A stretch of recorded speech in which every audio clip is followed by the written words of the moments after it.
Hi ಪ್ರಿಯ ವೀಕ್ಷಕರೇ, ನಮಸ್ಕಾರ. ನಾನು ನಿಮ್ಮ ಶಂಕರ್ ಗುರು, ಚನ್ನಪಟ್ಟಣ, ಬೊಂಬೆಗಳ ನಾಡು. ಪ್ರಿಯ ವೀಕ್ಷಕರೇ, ನಾನು ಇವತ್ತು ಒಂದು ಮಹಾಶಕ್ತಿಯುತವಾದ ಆಂಜನೇಯ ಸ್ವಾಮಿಯ ಬಗ್ಗೆ ಒಂದು ಪುಟ್ಟ ವಿಡಿಯೋವನ್ನು ಮಾಡ್ತಾಯಿದ್ದೀನಿ. ದಯವಿಟ್ಟು ಯಾರೂ ಕೂಡ ಈ ವಿಡಿಯೋವನ್ನು ಸ್ಕಿಪ್ ಮಾಡಬೇಡಿ, ಕೊನೆಯವರೆಗೂ ನೋಡಿ. ಪ್ರಿಯ ವೀಕ್ಷಕರೇ, ನಮ್ಮೂರು ಚನ್ನಪಟ್ಟಣ, ಹವೇರಹಳ್ಳಿ ಗ್ರಾಮ, ರಾಮನಗರ ಜಿಲ್ಲೆ. ನಾನು ಹುಟ್ಟಿ ಬೆಳೆದಂತಹ ಈ ಒಂದು ಊರು, ನಮ್ಮ ಊರಿನ ಕೆಂಪಮ್ಮ ಲಿಂಗಮ್ಮ ಪಟೇಲ್ ಕೆಂಚೇಗೌಡರು ಹುಟ್ಟಿದಂಥ ಈ ಒಂದು ಊರು, ಮತ್ತು ಹಾಗೆ ಅವರ ಮಗರಾದಂತಹ ವೀರಣ್ಣಗೌಡ ಅವರು ಜನಿಸಿದಂಥ ಈ ಒಂದು ಪುಟ್ಟ ಗ್ರಾಮ. ಈ ಊರಿನ ಬಗ್ಗೆ ಒಂದು ಒಳ್ಳೆಯ ವಿಡಿಯೋವನ್ನು ಮಾಡ್ತಾಯಿದ್ದೀನಿ. ಯಾರೂ ಕೂಡ ದಯವಿಟ್ಟು ಈ ವಿಡಿಯೋವನ್ನು ಸ್ಕಿಪ್ ಮಾಡಬೇಡಿ. ಪ್ರಿಯ ವೀಕ್ಷಕರೇ, ಇದು ಈ ಒಂದು ಹನುಮಂತ ಸ್ವಾಮಿಯವರ ದೇವಸ್ಥಾನವು ಹೊಯ್ಸಳರ ಕಾಲದಿಂದಲೂ ಕೂಡ ಪೂಜಿತವಾಗಿ ಬಂದಿದೆ. ಈ ಒಂದು ದೇವಸ್ಥಾನ ಮಹಾಶಕ್ತಿಯುತವಾದ ಹನುಮಂತರಾಯನಾಗಿ ಬೆಳೆದಿದೆ.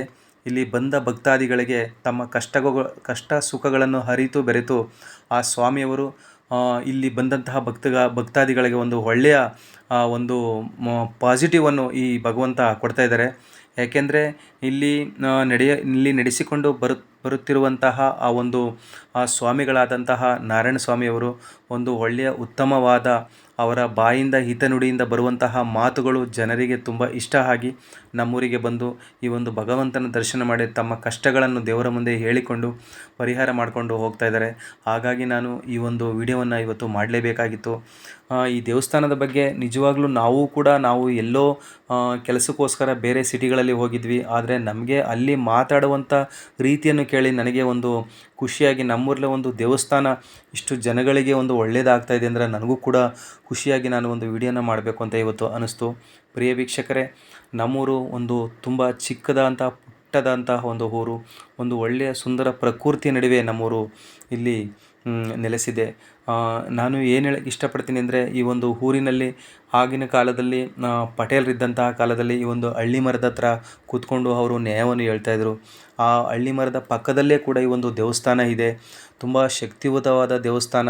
ಇಲ್ಲಿ ಬಂದ ಭಕ್ತಾದಿಗಳಿಗೆ ಎಂಥ ಕಷ್ಟದಲ್ಲಿ ಕೂಡ ಬಂದಿದ್ದರೂ ಕೂಡ, ಅವರ ಮನೆಯಲ್ಲಿ ಎಂಥ ಒಂದು ಪರಿಸ್ಥಿತಿಯಲ್ಲಿದ್ದರೂ ಕೂಡ ಅವರಲ್ಲಿ ಇರುವಂತಹ ಒಂದು ನೆಗೆಟಿವ್ಸ್ನ ತೆಗೆದು ಪಾಸಿಟಿವ್ ಎನರ್ಜಿಯನ್ನು ಕೊಟ್ಟು ಅವರಿರುವಂಥ ನೋವುಗಳನ್ನು ಈ ಭಗವಂತ ತೆಗೆದು ಆಚೆ ಹಾಕಿ ಅವರಿಗೆ ಒಂದು ಒಳ್ಳೆಯ ಮನುಷ್ಯನಾಗಿ ಮಾಡುವಂತಹ ಶಕ್ತಿ ಈ ದೇವರಿಗಿದೆ. ನಾನು ಈ ದೇವರ ಬಗ್ಗೆ ನಿಜವಾಗಲೂ ಪ್ರಚಾರಕ್ಕೆ ಅಂತ ಹೇಳ್ತಾರ, ಜನಗಳು ಕೂಡ ಮಾತಾಡುವಂಥ ಮಾತು ನನ್ನ ಕಿವಿಗೆ ಬಿದ್ದು ನಾನು ಈ ಒಂದು ವಿಡಿಯೋವನ್ನು ಮಾಡಬೇಕು ಅಂತ ನಾನು ಅನ್ನಿಸ್ತು.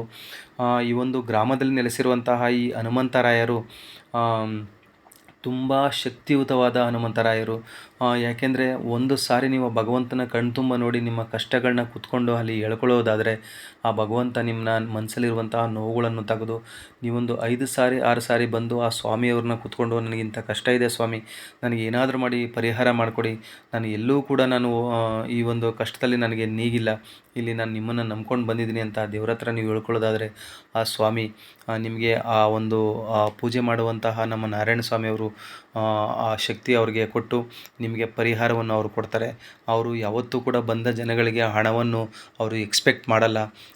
ನಿಮ್ಮ ಕೈಲಾದ ಎಷ್ಟು ಆಗುತ್ತೆ ಅಷ್ಟು ಕೊಟ್ಟು, ನಿಮ್ಮ 10 ರೂಪಾಯಿಂದ ಹಿಡಿದು ನೀವು ಎಷ್ಟು ಆಗುತ್ತೆ ಅಷ್ಟು, ನನ್ನ ಹತ್ರ ದುಡ್ಡಿಲ್ಲ ಸ್ವಾಮಿ, ನನಗೆ ಕಷ್ಟದಲ್ಲಿ ಬಂದಿದ್ದೀನಿ ಅಂದರೆ ಅವರು ನಿಮ್ಮ ಕಷ್ಟನ ಪರಿಹಾರ ಮಾಡಿಕೊಡ್ತಾರೆ. ಹಾಗಾಗಿ ನಾನು ಈ ಒಂದು ಒಳ್ಳೆಯ ಮಾತನ್ನು ನಿಮಗೆ ಹೇಳಬೇಕು ಅಂತ ಅನ್ನಿಸ್ತು. ಹಾಗಾಗಿ ದಯವಿಟ್ಟು ನಿಮಗೆ ಏನಾದರೂ ಸಮಸ್ಯೆಗಳಿದ್ರೆ, ಮನೆಗಳಲ್ಲಿ ಏನೋ ತೊಂದರೆ ಇದ್ದರೆ ಬಂದು ನಮ್ಮ ಊರಿನಲ್ಲಿರುವಂತಹ ಈ ಹನುಮಂತ ಸ್ವಾಮಿಯವರ ಹತ್ರ ಬಂದು ನಿಮ್ಮ ಕಷ್ಟಗಳನ್ನು ಹೇಳಿಕೊಂಡು ಪರಿಹಾರ ಮಾಡಿಕೊಳ್ಳಿ ಅಂತ ನಾನು ಈ ಮೂಲಕ ಒಂದು ವಿಡಿಯೋವನ್ನು ಮಾಡಬೇಕಾಗಿತ್ತು.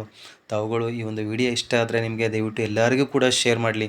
ಯಾಕೆಂದರೆ ಕಷ್ಟ ಈಗಿನ ಕಾಲದಲ್ಲಿ ಯಾರಿಗಿಲ್ಲ ಹೇಳಿ, ಎಲ್ಲರಿಗೂ ಇದ್ದೇ ಇರುತ್ತೆ. ಕಷ್ಟ ನಾವು ಪಡ್ಕೊಂಡು ಬಂದಿದ್ದಲ್ಲ, ಅದು ನಮ್ಮ ಜೀವನದುದ್ದಕ್ಕೂ ಬರುವಂತಹ ನಾವು ನಮ್ಮ ಇರುವವರೆಗೂ ಬರುವಂತಹ ಅದು ನೋವು, ಕಷ್ಟ. ನಾವು ಕಷ್ಟ ಯಾಕೆ ಬಂದಿದೆ ಅಂದರೆ, ನಾವು ಮುಂದೆ ಬೆಳೆಯೋಕ್ಕೋಸ್ಕರ ಕಷ್ಟ ಬರೋದು. ನಮ್ಮ ಕಷ್ಟನೇ ಬಂದಿಲ್ಲ ಅಂದರೆ ನಾವು ಇರುವ ಹಾಗೆ ಇರ್ತೀವಿ. ಒಂದು ಪ್ರಾಣಿ ಹೇಗೆ ಅದು ಹುಲ್ಲನ್ನು ತಿನ್ಕೊಂಡು ಜೀವನನ ಕಳ್ಕೊಂಡು ಹೋಗುತ್ತೋ, ಅದೇ ಥರ ನಮ್ಮ ಮನುಷ್ಯನ ಜೀವನ ಅಲ್ಲ. ನಮ್ಮದು ಡಿಫ್ರೆಂಟು. ನಮ್ಮಲ್ಲಿ ಕಷ್ಟ ಸುಖಗಳು ಎರಡೂ ಕೂಡ ಬಂದು ಹೋಗುವಂಥ ಒಂದು ಬದುಕು ನಮ್ಮದು. ಹಾಗಾಗಿ ಕಷ್ಟ ಬರುವುದು ಸಹಜ. ಆದರೆ ಪರಿಹಾರ ಮಾಡ್ಕೊಳ್ಳೋದು ನಮ್ಮ ಒಂದು ಇದು ಆಗಿರಬೇಕು. ಅದಕ್ಕೆ ಭಗವಂತ ಮನುಷ್ಯರ ರೂಪದಲ್ಲಿ ಬಂದು ನಮಗೆ ಕಷ್ಟಗಳನ್ನು ಹೇಳಿ ನಮ್ಮನ್ನು ಪರಿಹಾರ ಮಾಡಿ ನಮ್ಮ ಆ ಒಂದು ಇದರಿಂದ ಆಚೆ ತರ್ತಾರೆ ಅಂತ ನಾನು ಹೇಳಕ್ಕೆ ಇಷ್ಟಪಡ್ತೀನಿ. ತಾವು ದಯವಿಟ್ಟು ನಿಮಗೆ ಏನಾದರೂ ಸಮಸ್ಯೆಗಳಿದ್ದರೆ ನಮ್ಮ ದೇವ್ರ ಹತ್ರ ಬಂದು ಹೇಳಿಕೊಂಡು ನಿಮ್ಮ ಕಷ್ಟಗಳನ್ನು ಪರಿಹಾರ ಮಾಡ್ಕೊಳ್ಳಿ ಅಂತ ನಾನು ಈ ಮೂಲಕ ಹೇಳಿ ಒಂದು ಚಿಕ್ಕ ವಿಡಿಯೋವನ್ನು ಇಲ್ಲಿಗೆ ಕ್ಲೋಸ್ ಮಾಡ್ತಾಯಿದ್ದೀನಿ. ಎಲ್ಲರಿಗೂ ಕೂಡ ನನ್ನ ನಮಸ್ಕಾರ.